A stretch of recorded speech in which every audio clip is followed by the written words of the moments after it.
Okay, so for the rails, we need 4 inches width for each one. So what we're going to do is do 3 strips at 4 inches. 4, 8, 12. 4, 8, and 12.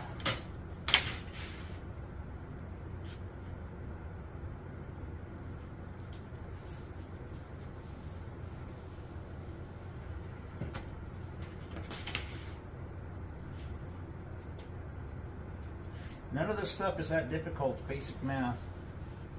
I've never built sheet metal before. It's not that daunting. It really isn't. Granted, I've been doing it for a long time. Okay. Hopefully I get some jobs that have some more complex fittings I can show you to the simple stuff.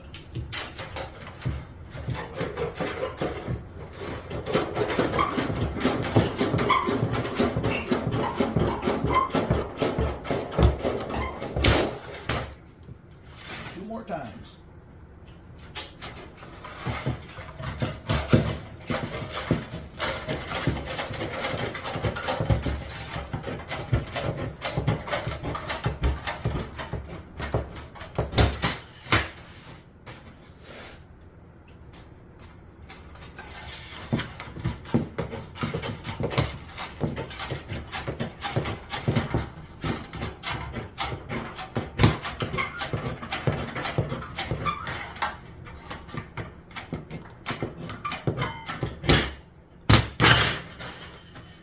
Alright, 3 maids in a row. Let's cut 2 of these to 23/4, 1 to 19 3/4. I'll be back with you.